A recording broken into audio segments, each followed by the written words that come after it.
Good morning, students. In this lecture, we discuss main features of 12th plan. First point is agriculture. 12th plan ਦਾ ਜਿਹੜਾ main aim ਸੀਗਾ ਕਿ ਜਿਹੜੀ agriculture ਦੀ ਜਿਹੜੀ growth rate ਸੀ at least 4% ਉਸਨੂੰ ਪਰ ਐਨੂਅਮ achieve ਕਰਨਾ ਸੀ ਕਿਉਂਕਿ ਐਗਰੀਕਲਚਰ 'ਤੇ ਹਜੇ ਤੱਕ ਵੀ ਜਿਹੜੀ 46.2% ਆਫ ਪਾਪੂਲੇਸ਼ਨ ਆ ਉਹ ਸਟਿਲ ਹਜੇ ਵੀ ਐਗਰੀਕਲਚਰ ਦੇ ਉੱਪਰ ਡਿਪੈਂਡੈਂਟ ਆ। ਇਸ ਲਈ ਐਗਰੀਕਲਚਰ ਸੈਕਟਰ ਦੀ ਗਰੋਥ ਤੋਂ ਬਿਨਾਂ ਇਨਕਲੂਸਿਵ ਗਰੋਥ ਨੂੰ ਅਚੀਵ ਕਰਨਾ ਪੋਸੀਬਲ ਨਹੀਂ ਸੀਗਾ। ਇਸ ਲਈ ਐਗਰੀਕਲਚਰ ਦੀ ਪ੍ਰੋਡਕਟੀਵਿਟੀ ਨੂੰ ਐਨਹਾਂਸ ਕਰਨ ਦੇ ਲਈ ਬਹੁਤ ਸਾਰੇ ਮੇਜਰਸ ਅਡੋਪਟ ਕੀਤੇ ਗਏ। ਫਸਟ ਕਿ ਜਿਹੜੇ ਐਗਰੀਕਲਚਰ ਦੇ ਉੱਪਰ ਜਿਹੜਾ ਐਕਸਪੈਂਡੀਚਰ ਕੀਤਾ ਜਾਂਦਾ ਸੀ ਇੰਡੀਆ ਦੇ ਵਿੱਚ ਉਸਨੂੰ ਥੋੜ੍ਹਾ ਜਿਹਾ ਇਨਕਰੀਜ਼ ਕੀਤਾ ਗਿਆ, ਰੇਜ਼ ਕਰਕੇ ਉਸਨੂੰ GDP ਦਾ 1% ਕੀਤਾ ਗਿਆ। ਉਸ ਤੋਂ ਬਾਅਦ ਜਿਹੜੀ ਟੈਕਨੋਲੋਜੀ ਡਾਇਰੈਕਟ ਲੈਵਲ 'ਤੇ ਐਗਰੀਕਲਚਰਲ ਟੈਕਨੋਲੋਜੀ ਮੈਨੇਜਮੈਂਟ ਏਜੰਸੀ ਨੂੰ ਇਸਟੈਬਲਿਸ਼ ਕੀਤਾ ਗਿਆ। ਉਸ ਤੋਂ ਬਾਅਦ ਜਿਹੜੇ ਪ੍ਰੋਡਕਸ਼ਨ ਆਫ ਕੁਆਲਿਟੀ ਸੀਡਸ ਜਿਹੜੇ ਆ ਫਰਟੀਲਾਈਜ਼ਰਸ ਉਹਨਾਂ ਨੂੰ ਪ੍ਰੋਵਾਈਡ ਕੀਤਾ ਗਿਆ ਇਕੋਨਮੀ ਦੇ ਵਿੱਚ, ਉਹਨਾਂ ਦੀ ਪ੍ਰੋਡਕਟੀਵਿਟੀ ਨੂੰ ਐਨਹਾਂਸ ਕੀਤਾ ਗਿਆ। ਐਗਰੀਕਲਚਰ ਪ੍ਰੋਡਕਟਸ ਦੀ ਮਾਰਕੀਟ ਨੂੰ ਬੈਟਰ ਕਰਨ ਦੇ ਲਈ ਜਿਹੜੀ ਸਟੋਰੇਜ ਫੈਸਿਲਿਟੀ ਸੀਗੀਆਂ ਐਗਰੀਕਲਚਰ ਪ੍ਰੋਡਕਟ ਦੀਆਂ ਉਹਨਾਂ ਨੂੰ ਸਟਰੈਂਥ ਕੀਤਾ ਗਿਆ। ਇਸ ਤੋਂ ਇਲਾਵਾ ਜਿਹੜੇ ਲੈਸ ਦੈਨ 10% ਜਿਹੜੇ ਫਾਰਮਰਸ ਨੇ ਉਹਨਾਂ ਨੂੰ ਕਵਰ ਕੀਤਾ ਗਿਆ ਅੰਡਰ ਪ੍ਰੀਵੇਲਿੰਗ ਕਰੋਪ ਇੰਸ਼ੋਰੈਂਸ ਸਕੀਮਸ ਦੇ ਵਿੱਚ, ਤਾਂ ਜੋ ਕਿ ਅਗਰ ਐਗਰੀਕਲਚਰ ਪ੍ਰੋਡਕਸ਼ਨ ਦੇ ਵਿੱਚ ਜੋ ਵੀ ਫਲਕਚੁਏਸ਼ਨ ਆਏਗੀ ਉਹ ਕਿ ਉਹਨਾਂ ਲਈ ਸੇਫਗਾਰਡ ਰਹੇਗਾ। ਇਸ ਤੋਂ ਇਲਾਵਾ ਰਾਸ਼ਟਰੀ ਕਿਸਾਨ ਵਿਕਾਸ ਯੋਜਨਾ ਜਿਹੜੇ ਪ੍ਰੋਗਰਾਮ ਸੀਗੇ ਪਲਾਨ ਸੀ ਉਹਨਾਂ ਨੂੰ ਅਡੋਪਟ ਕੀਤਾ ਗਿਆ। ਇਰੀਗੇਸ਼ਨ ਫੈਸਿਲਿਟੀਜ਼ ਨੂੰ ਐਨਹਾਂਸ ਕੀਤਾ ਗਿਆ ਤਾਂ ਜੋ ਲੋਕਾਂ ਕੋਲ ਪ੍ਰੋਪਰ ਵਾਟਰ ਰਿਸੋਰਸਿਸ ਹੋਣ। ਇਸ ਤੋਂ ਇਲਾਵਾ ਜਿਹੜੀ ਐਗਰੀਕਲਚਰ ਦੀ ਜਿਹੜੀਆਂ ਕ੍ਰੈਡਿਟ ਫੈਸਿਲਿਟੀ ਸੀਗੀਆਂ ਉਹਨਾਂ ਨੂੰ ਵੀ ਜਿਹੜਾ ਈਜ਼ੀ ਕੀਤਾ ਗਿਆ। ਐਂਡ ਐਗਰੋ ਬੇਸਡ ਇੰਡਸਟਰੀਜ਼ ਅਤੇ ਐਗਰੋ ਐਕਸਪੋਰਟ ਨੂੰ ਪ੍ਰਮੋਟ ਕੀਤਾ ਗਿਆ। ਜਿਹੜੀਆਂ ਅੰਡਰ ਯੂਟੀਲਾਈਜ਼ ਲੈਂਡ ਸੀਗੀਆਂ ਉਹਨਾਂ ਨੂੰ ਵੀ ਯੂਜ਼ ਕਰਨਾ ਸਟਾਰਟ ਕੀਤਾ ਗਿਆ। Next is industry. The target of the 12th plan was to achieve growth rate of 7.6% per annum in industrial production। ਜਿਹੜੀ 12th ਪਲਾਨ ਦੇ ਵਿੱਚ ਜਿਹੜੀ ਟਾਰਗੇਟ ਰੱਖਿਆ ਗਿਆ ਸੀ ਇੰਡਸਟਰੀ ਸੈਕਟਰ ਦੇ ਵਿੱਚ ਗਰੋਥ ਰੇਟ ਨੂੰ ਅਚੀਵ ਕਰਨ ਦਾ ਉਹ ਕੀ ਸੀ 7.6%। ਇਸ ਦੇ ਲਈ ਜਿਹੜੇ ਸਟੈਪਸ ਲਏ ਗਏ ਉਹ ਕੀ ਸੀਗਾ ਕਿ ਮੈਨੂਫੈਕਚਰਿੰਗ ਸੈਕਟਰ ਨੂੰ ਸਟਰੈਂਥ ਕਰਨ ਦੇ ਲਈ ਨੈਸ਼ਨਲ ਮੈਨੂਫੈਕਚਰਿੰਗ ਪੋਲਿਸੀ 2011 ਨੂੰ ਇੰਪਲੀਮੈਂਟ ਕੀਤਾ ਗਿਆ। ਐਂਡ 2011 ਦੇ ਵਿੱਚ ਇੱਕ ਨਵੀਂ ਪੋਲਿਸੀ ਲਿਆਂਦੀ ਗਈ make in India programme by the government 2014 ਦੇ ਵਿੱਚ। ਉਸ ਤੋਂ ਇਲਾਵਾ ਜਿਹੜੀ ਟੈਕਨੋਲੋਜੀ ਨੂੰ ਅਪਗ੍ਰੇਡ ਕੀਤਾ ਗਿਆ ਤਾਂ ਕਿ ਗਲੋਬਲ ਲੈਵਲ 'ਤੇ ਜਿਹੜੀ ਇੰਡੀਅਨ ਇੰਡਸਟਰੀ ਕੰਪੀਟੀਟਰ ਮਤਲਬ ਕਿ ਜਿਹੜੇ ਕੰਪੀਟੀਸ਼ਨ ਦੇ ਵਿੱਚ ਪਿੱਛੇ ਨਾ ਰਹਿ ਸਕਣ। ਇਸ ਤਰ੍ਹਾਂ ਦੇ ਇਨਵਾਇਰਮੈਂਟ ਨੂੰ ਐਨਕਰੇਜ ਕੀਤਾ ਗਿਆ, ਕ੍ਰੀਏਟ ਕੀਤਾ ਗਿਆ ਜਿਸ ਨਾਲ ਕਿ ਜਿਹੜੀ ਐਂਟਰਪ੍ਰੀਨੋਰਸ਼ਿਪ ਨੂੰ ਇਨਕਰੇਜ ਕੀਤਾ ਜਾ ਸਕੇ। ਇਸ ਤੋਂ ਇਲਾਵਾ ਇਹ ਉਹਨਾਂ ਇੰਡਸਟਰੀਜ਼ ਦੀ ਗਰੋਥ ਵੱਲ ਜ਼ਿਆਦਾ ਧਿਆਨ ਦਿੱਤਾ ਗਿਆ ਜਿਹੜੇ ਕਿ ਲੇਬਰ ਇੰਟੈਂਸਿਵ ਟੈਕਨੀਕ ਸੀਗੀਆਂ। After achieving great success in IT sector in earlier plan 12th plan ਦੇ ਵਿੱਚ ਜ਼ਿਆਦਾ ਫੋਕਸ ਕੀਤਾ ਗਿਆ in pharmaceutical and auto components and textiles ਦੇ ਵਿੱਚ। ਇਸ ਤੋਂ ਇਲਾਵਾ ਜਿਹੜੀਆਂ ਸਮਾਲ ਸਕੇਲ ਇੰਡਸਟਰੀਜ਼ ਸੀਗੀਆਂ ਉਹਨਾਂ ਨੂੰ ਤਾਂ ਕਿ ਐਡੂਕੇਟ ਕ੍ਰੈਡਿਟ ਫੈਸਿਲਿਟੀਜ਼ ਪ੍ਰੋਵਾਈਡ ਕਰਨ ਦੇ ਲਈ marketing facilities availability of technology tax concessions ਉਹਨਾਂ ਨੂੰ ਤਾਂ ਕਿ ਈਜ਼ੀਲੀ ਉਹ ਅਵੇਲੇਬਲ ਹੋ ਸਕਣ ਉਸ ਲਈ ਐਫਰਟਸ ਕੀਤੇ ਗਏ। And efforts were made to develop Delhi Mumbai industrial corridor, Chennai Bengaluru industrial corridor and Bengaluru Mumbai industrial corridor.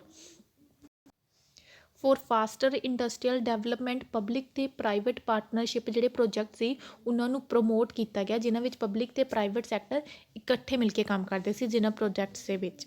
And ਇਸ ਤੋਂ ਇਲਾਵਾ ਵੇਰੀਅਸ ਪ੍ਰੋਸੀਜਰ ਜਿਹੜੇ ਕਿ ਇੰਡਸਟਰੀਅਲ ਨਾਲ ਰਿਲੇਟਡ ਸੀ ਉਸਨੂੰ ਸਿੰਪਲੀਫਾਈਡ ਕੀਤਾ ਗਿਆ ਲਾਈਕ ਡੀ ਲਾਇਸੈਂਸ ਆਫ ਮੈਨੀ ਇੰਡਸਟਰੀ ਕਿ ਪਹਿਲਾਂ ਲਾਇਸੈਂਸ ਲੈਣਾ ਪੈਂਦਾ ਸੀ ਮੈਨੀ ਇੰਡਸਟਰੀ ਨੂੰ ਸੈਟਅਪ ਕਰਨ ਦੇ ਲਈ, ਉਹਨਾਂ ਨੂੰ ਹੁਣ ਲਾਇਸੈਂਸ ਨਹੀਂ ਲੈਣਾ ਪੈਂਦਾ।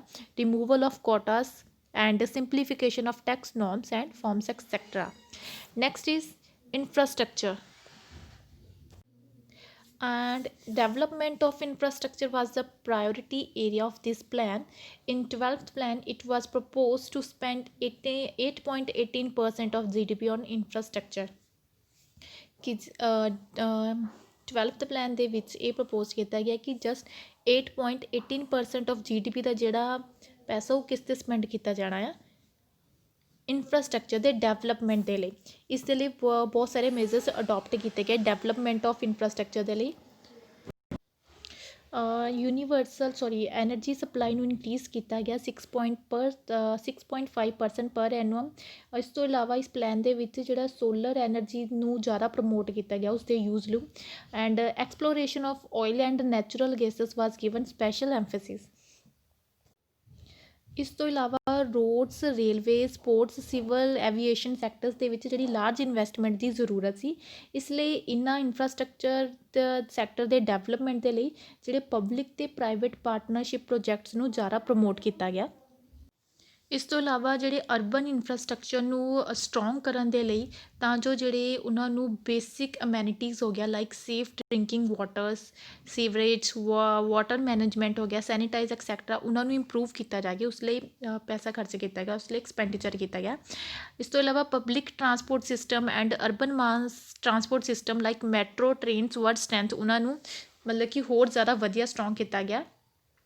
Reduction in geographical spread of slums and supply of affordable housing for poor person under Indira Awas Yojana and Rajiv Awas Yojana. ਕਿ ਪਹਿਲਾਂ ਜਿਹੜੇ ਸਲਮਸ ਏਰੀਆ ਜਿਹੜੇ ਝੁੱਗੀਆਂ ਝੌਂਪੜੀਆਂ ਵਿੱਚ ਰਹਿੰਦੇ ਆ ਉਹਨਾਂ ਨੂੰ ਦੀ ਸਪਰੈਡ ਨੂੰ ਰੋਕਣ ਦੇ ਲਈ, ਉਹਨਾਂ ਨੂੰ ਘਟਾਉਣ ਦੇ ਲਈ, ਅਤੇ ਜਿਹੜੇ ਪੂਅਰ ਲੋਕਾਂ ਕੋਲ ਜਿਹਨਾਂ ਕੋਲ ਹਾਊਸ ਨਹੀਂ ਹੁੰਦੇ ਉਹਨਾਂ ਦੇ ਨੂੰ ਪ੍ਰੋਵਾਈਡ ਕਰਨ ਦੇ ਲਈ ਇੰਦਰਾ ਆਵਾਸ ਯੋਜਨਾ ਅਤੇ ਰਾਜੀਵ ਆਵਾਸ ਯੋਜਨਾ ਨੂੰ ਅਡੋਪਟ ਕੀਤਾ ਗਿਆ।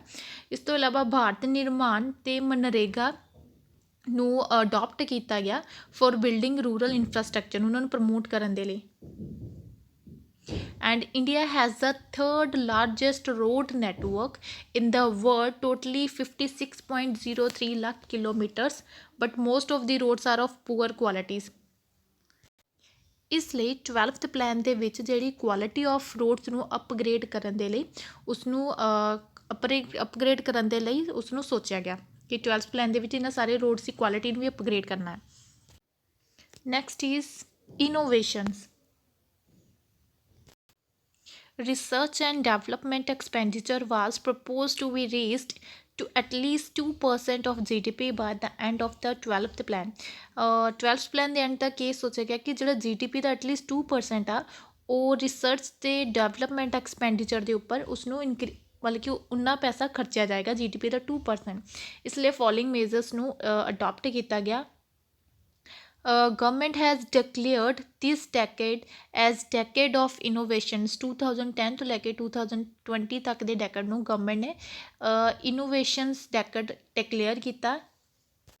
ਇਸ ਤੋਂ ਇਲਾਵਾ ਇੱਕ ਨੈਸ਼ਨਲ ਇਨੋਵੇਸ਼ਨ ਕੌਂਸਲ ਨੂੰ ਸੈਟਅਪ ਕੀਤਾ ਗਿਆ ਜੋ ਕਿ ਐਨਕਰੇਜ ਕਰਦੀ ਸੀ ਇਨੋਵੇਸ਼ਨਸ ਨੂੰ, ਅਤੇ ਜਿਹੜੇ ਇਨੋਵੇਟਰ ਸੀ ਉਹਨਾਂ ਨੂੰ ਫਾਈਨੈਂਸ਼ੀਅਲ ਸਪੋਰਟਸ ਪ੍ਰੋਵਾਈਡ ਕਰਦੀ ਸੀ for developing and testing their ideas. Intellectual property rights were strengthened to protect this right of innovations। To mobilize the skills, expertise of Indian scientists and technologists living abroad, collaborative projects with the scientists and technologists were promoted। ਇਸ ਨਾਲ ਕੀ ਹੋਏਗਾ, ਜਿਹੜੀ quality of research India the promote ਹੋਈ ਜਦੋਂ ਕਿ ਬਾਹਰਲੇ scientist ਦੇ ਨਾਲ ਕੋਲੈਬੋਰੇਟ ਕਰਦੇ ਸੀ। Strengthening science and technological infrastructure and establishing globally competitive research facilities। ਇਸ ਤੋਂ ਇਲਾਵਾ ਜਿਹੜੀ ਇੰਡਸਟਰੀ ਅਤੇ ਅਕੈਡਮਿਕ ਰਿਸਰਚ ਇੰਸਟੀਟਿਊਟ ਦੇ ਟਾਈ ਅਪ ਨੂੰ ਇਨਕਰੇਜ ਕੀਤਾ ਗਿਆ ਤਾਂ ਜੋ ਕਿ ਜਿਹੜੇ ਸਟੂਡੈਂਟਸ ਆ ਉਹ ਪ੍ਰੈਕਟੀਕਲ ਨੌਲੇਜ ਨੂੰ ਅਡੋਪਟ ਕਰ ਸਕਣ, ਜਿਸ ਨਾਲ ਕਿ ਉਹਨਾਂ ਦੀ ਜਿਹੜੀ ਕਮਰਸ਼ੀਅਲ ਡਿਵੈਲਪਮੈਂਟ ਹੋਏਗੀ ਅਤੇ ਟੈਕਨੋਲੋਜੀਕਲ ਵੀ। Next is education. For promoting education following steps were taken in this plan. ਇਸ ਦੇ ਲਈ ਇੱਕ ਸਰਵ ਸਿੱਖਿਆ ਅਭਿਆਨ ਜਿਹੜੇ ਪਲਾਨ ਨੂੰ ਪ੍ਰਮੋਟ ਕੀਤਾ ਗਿਆ, ਜਿਸ ਦਾ ਕੀ ਸੀ ਕਿ to implement right of children to free and compulsory education. There is a shortage of quality trained human resource in education sector. But ਜਿਹੜੇ ਇੰਡੀਆ ਦੇ ਵਿੱਚ ਜਿਹੜੇ ਟੀਚਰਸ ਦੀ ਰੇਸ਼ੀਓ ਬਹੁਤ ਹਾਈ ਆ, ਬਟ ਜਿਹੜੀਆਂ ਮੈਨੀ ਵੈਕੈਂਸੀਜ਼ ਆਫ ਟੀਚਰ ਆ countries ਦੇ ਵਿੱਚ ਜਿਹੜੀਆਂ ਕਿ ਅਨਫੁਲਫਿਲਡ ਆ। ਇਸ ਲਈ ਜਿਹੜੇ ਟੈਲੈਂਟਡ ਯੂਥਸ ਆ ਉਹਨਾਂ ਨੂੰ ਇਨਕਰੇਜ ਕੀਤਾ ਗਿਆ ਕਿ ਉਹ ਟੀਚਿੰਗ ਪ੍ਰੋਫੈਸ਼ਨਸ ਨੂੰ ਜੁਆਇਨ ਕਰਨ। ਨੈਕਸਟ ਇਜ਼ ਇਸ ਤੋਂ ਇਲਾਵਾ ਰਾਸ਼ਟਰੀ ਮਾਧਿਅਮਿਕ ਸਿੱਖਿਆ ਅਭਿਆਨ ਨੂੰ ਅਡੋਪਟ ਕੀਤਾ ਗਿਆ। ਉਸ ਦਾ ਏਮ ਕੀ ਸੀ ਕਿ ਜਿਹੜਾ ਸੈਕੰਡਰੀ ਲੈਵਲ 'ਤੇ ਜਿਹੜੀ ਗਰੋਸ ਐਨਰੋਲਮੈਂਟ ਰੇਸ਼ੀਓ ਸੀ ਉਸਨੂੰ 9% ਕਰਨਾ ਐਂਡ ਆਫ ਦਾ ਪਲਾਨ ਤੱਕ। ਰਾਸ਼ਟਰੀ ਮਾਧਿਅਮਿਕ ਸਿੱਖਿਆ ਅਭਿਆਨ ਵਾਜ਼ ਪ੍ਰਮੋਟਡ। ਉਸ ਦਾ ਜਿਹੜਾ ਓਬਜੈਕਟਿਵ ਕੀ ਸੀ, ਉਦੇਸ਼ ਕੀ ਸੀ ਕਿ ਜਿਹੜੀ ਸੈਕੰਡਰੀ ਐਜੂਕੇਸ਼ਨ ਸੀ ਉਸਨੂੰ ਜਿਹੜਾ ਗੁੱਡ ਕੁਆਲਿਟੀ ਬਣਾਉਣਾ, ਕਿ ਜਿਹੜੇ ਪਰਸਨ ਸੀ 15 ਤੋਂ 16 ਈਅਰਸ ਸੀ ਉਹਨਾਂ ਦੀ ਜਿਹੜੀ ਐਜੂਕੇਸ਼ਨ ਸੀ ਉਹਨਾਂ ਨੂੰ ਜਿਹੜੀ ਐਜੂਕੇਸ਼ਨ ਪ੍ਰੋਵਾਈਡ ਕਰਨੀ ਸੀ ਉਹ ਗੁੱਡ ਕੁਆਲਿਟੀ ਦੀ ਪ੍ਰੋਵਾਈਡ ਕਰਨਾ। Next is use of information communication technology was promoted in higher education institution. ਇਸ ਦਾ ਮੇਨ ਏਮ ਕੀ ਸੀ ਕਿ ਜਿਹੜੀ ਕਾਲਜ ਅਤੇ ਯੂਨੀਵਰਸਿਟੀ ਦੇ ਵਿੱਚ ਐਜੂਕੇਸ਼ਨ ਆ ਉਹ ਕੀ ਔਨਲਾਈਨ ਐਜੂਕੇਸ਼ਨ ਵੀ ਪ੍ਰੋਵਾਈਡ ਕਰ ਸਕਣ। For this purpose the campus of college and university were made digital with well equipment classroom.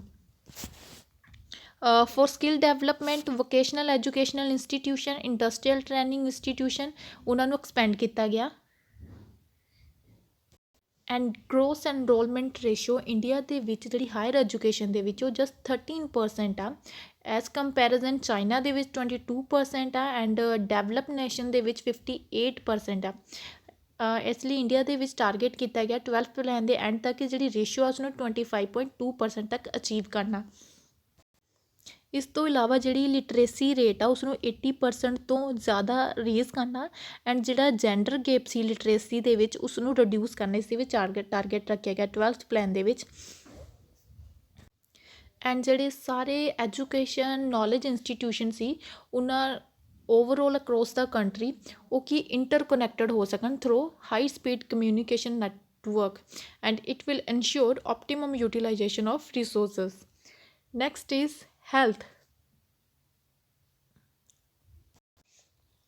12th plan ਦੇ ਐਂਡ ਤੱਕ ਇਹ ਟਾਰਗੇਟ ਫਿਕਸ ਕੀਤਾ ਗਿਆ ਕਿ ਜਿਹੜਾ ਪਬਲਿਕ ਹੈਲਥ ਕੇਅਰ ਐਕਸਪੈਂਡੀਚਰ ਦੇ ਉੱਪਰ ਜਿਹੜਾ GDP ਦਾ ਜਿਹੜੀ ਰੇਸ਼ੀਓ ਸਪੈਂਡ ਕੀਤੀ ਜਾਂਦੀ ਸੀ ਉਸਨੂੰ ਰੇਜ਼ ਕਰਕੇ ਕਿੰਨਾ ਕੀਤਾ ਗਿਆ 2.5%। ਕਿਉਂਕਿ ਹੈਲਥ ਕੇਅਰ ਇੱਕ ਬਹੁਤ ਹੀ ਇੰਪੋਰਟੈਂਟ ਫੈਕਟਰ ਆ ਕੁਆਲਿਟੀ ਆਫ ਲਾਈਫ ਨੂੰ ਇੰਪਰੂਵ ਕਰਨ ਦੇ ਲਈ। Because infant mortality rate India ਦੇ ਵਿੱਚ ਹਜੇ ਵੀ ਬਹੁਤ ਹਾਈ ਆ। ਮੈਨੀ ਜਿਹੜੇ ਚਿਲਡਰਨ ਆ ਉਹ ਹਲੇ ਵੀ ਅੰਡਰ ਨਰਿਸ਼ਡ ਆ ਜਿਸ ਕਾਰਨ ਫੋਲੋਇੰਗ ਮੇਜਰਸ ਅਡੋਪਟ ਕੀਤੇ ਗਏ ਇਨ ਦਿਸ ਪਲਾਨ ਦੇ ਵਿੱਚ। ਨੈਸ਼ਨਲ ਰੂਰਲ ਹੈਲਥ ਮਿਸ਼ਨ ਨੂੰ ਅਡੋਪਟ ਕੀਤਾ ਗਿਆ ਜਿਸ ਦਾ ਮੇਨ ਏਮ ਕੀ ਸੀਗਾ ਕਿ ਹੈਲਥ ਕੇਅਰ ਇਨਫਰਾਸਟਰਕਚਰ ਨੂੰ ਰੂਰਲ ਏਰੀਆ ਦੇ ਵਿੱਚ ਪ੍ਰਮੋਟ ਕਰਨਾ ਅਤੇ ਸਟਰੈਂਥ ਕਰਨਾ। ਅਤੇ universal coverage of vaccination of all children to fight various diseases ਕਿ ਸਾਰੇ ਚਿਲਡਰਨ ਦੀ ਵੈਕਸੀਨੇਸ਼ਨ ਕਰਨਾ ਤਾਂ ਜੋ ਜਿਹੜੀਆਂ ਵੇਰੀਅਸ ਡਿਜ਼ੀਜ਼ ਤੋਂ ਫਾਈਟ ਕਰ ਸਕਣ। ਐਂਡ ਨੈਸ਼ਨਲ ਹਾਈਵੇਜ਼ ਦੇ ਉੱਪਰ ਜਿਹੜੇ ਸਟੇਟ ਹੋਸਪੀਟਲ ਸੀਗੇ ਉਹਨਾਂ ਨੂੰ ਜਿਹੜੀਆਂ ਐਮਰਜੈਂਸੀ ਫੈਸਿਲਿਟੀਜ਼ ਪ੍ਰੋਵਾਈਡ ਕਰਦੀਆਂ ਸੀ ਉਹਨਾਂ ਨੂੰ ਕੀ ਕਰਨਾ ਸੀ ਸਟਰੈਂਥਨ ਕਰਨਾ। And prevention and treatment of communicable disease achieving zero growth rate of HIV AIDS ਕੀ ਜਿਹੜੀ HIV ਰੇਟਸ ਨੂੰ ਉਹਦੀ ਜਿਹੜੀ ਰਿਡਿਊਸ ਕਰਨਾ ਡਿਰੈਕਸ਼ਨ ਉਸਦੀ ਜਿਹੜੀ ਗਰੋਥ ਰੇਟ ਆ। Expansion and improvement in quality of under graduate and post graduate medical education ਕਿ ਜਿਹੜੇ ਅੰਡਰ ਗ੍ਰੈਜੂਏਟ ਅਤੇ ਪੋਸਟ ਗ੍ਰੈਜੂਏਟ ਮੈਡੀਕਲ ਐਜੂਕੇਸ਼ਨਸ ਆ ਉਹਨਾਂ ਦੀ ਐਕਸਪੈਂਸ਼ਨ ਕਰਨਾ। ਇਸ ਤੋਂ ਇਲਾਵਾ ਇੱਕ ਰਾਸ਼ਟਰੀ ਆਰੋਗਿਆ ਨਿਧੀ ਪਲਾਨ ਅਡੋਪਟ ਕੀਤਾ ਗਿਆ ਜਿਸ ਦੇ ਵਿੱਚ ਕਿ ਪੇਸ਼ੈਂਟਸ ਨੂੰ ਜਿਹੜੇ ਵੀ ਬਿਲੋ ਪਾਵਰਟੀ ਲਾਈਨ ਦੇ ਨੀਚੇ ਰਹਿੰਦੇ ਸੀ ਉਹਨਾਂ ਨੂੰ ਫਾਈਨੈਂਸ਼ੀਅਲ ਅਸਿਸਟੈਂਸ ਪ੍ਰੋਵਾਈਡ ਕੀਤੀ ਜਾਂਦੀ ਸੀ who are suffering from major disease to revival to receive medical treatment.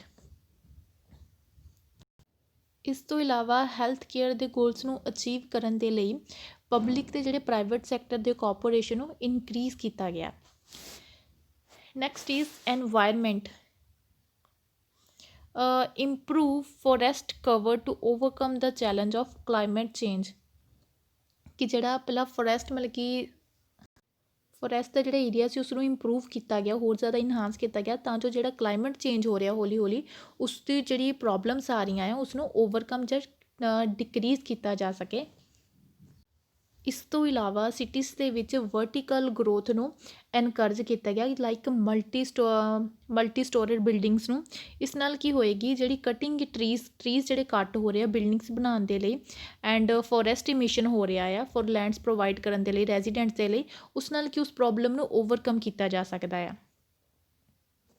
And third is better management of water resource. Fourth is attain WHO standard of air quality in all major cities. ਇਸ ਲਈ ਜਿਹੜੀਆਂ reduction in emission intensity by 20 to 25% by year 2020 over 2005 level and treating urban wastewater. Next is social sector. Improvement in social services was the main era of 12th plan. to eliminate frauds and leakage of funds for social sector direct benefit transfer schemes was promoted ਕਿ ਜਿਹੜੇ social sectors ਦੇ ਵਿੱਚ ਜਿਹੜੀ leakage ਹੋ ਰਹੀ ਸੀ, ਜਿਹੜਾ frauds ਹੋ ਰਿਹਾ ਸੀਗਾ, ਉਸ ਨੂੰ ਐਲੀਮੀਨੇਟ ਕਰਨ ਦੇ ਲਈ ਡਾਇਰੈਕਟ ਬੈਨੀਫਿਟ ਟ੍ਰਾਂਸਫਰ ਸਕੀਮਸ ਨੂੰ ਪ੍ਰਮੋਟ ਕੀਤਾ ਗਿਆ। ਇਸ ਸਕੀਮ ਦੇ ਵਿੱਚ ਜਿਹੜੀ ਗਵਰਨਮੈਂਟ ਸੀ, ਜਿਹੜੀ ਡਾਇਰੈਕਟਲੀ ਸਬਸਿਡੀ ਡਿਪੋਜ਼ਿਟ ਕਰਦੀ ਸੀ in the Aadhaar enabled bank or post office account of the beneficiary. ਇਸ ਦੇ ਲਈ ਫੋਲੋਇੰਗ ਸਟੈਪਸ ਨੂੰ ਅਡਾਪਟ ਕੀਤਾ ਗਿਆ to improve social services. Special programmes ਨੂੰ ਅਪਲਿਫਟ ਕੀਤਾ ਗਿਆ for SC and STs and other backward classes ਅਤੇ ਮਾਈਨੋਰਿਟੀਜ਼, ਵਿਮਨਸ ਐਂਡ ਚਿਲਡਰਨਸ ਦੇ ਲਈ national policy for resettlement of tribal population ਨੂੰ ਅਡਾਪਟ ਕੀਤਾ ਗਿਆ। Computerisation of public distribution system and special attention ਦਿੱਤੀ ਗਈ ਜੈਂਡਰ ਇਕੁਐਲਿਟੀ ਕਿ ਵਿਮਨਸ ਅਤੇ ਮੈਨਸ ਦੇ ਵਿੱਚ ਕੋਈ ਡਿਫਰੈਂਸ ਹੈ, ਜੈਂਡਰ ਇਕੁਐਲਿਟੀ ਨੂੰ ਜ਼ਿਆਦਾ ਉਸ ਦੇ ਉੱਪਰ ਜ਼ੋਰ ਦਿੱਤਾ ਗਿਆ। ਸੋਸ਼ਲ ਇਕਨੋਮਿਕ ਅਤੇ ਪੋਲੀਟੀਕਲ ਐਮਪਾਵਰਮੈਂਟ ਆਫ ਵੂਮਨ ਉੱਪਰ ਜ਼ਿਆਦਾ ਜ਼ੋਰ ਦਿੱਤਾ ਗਿਆ। ਐਂਡ ਫੂਡ ਸਿਕਿਉਰਿਟੀ, ਪੂਅਰਸ ਲੋਕਾਂ ਨੂੰ ਫੂਡ ਸਿਕਿਉਰਿਟੀ ਪ੍ਰੋਵਾਈਡ ਕੀਤੀ ਗਈ ਸੋਸ਼ਲ ਸਰਵਿਸਿਜ਼ ਦੇ ਵਿੱਚ ਇਨ ਦਾ 12th 5 year ਪਲਾਨ ਦੇ ਵਿੱਚ।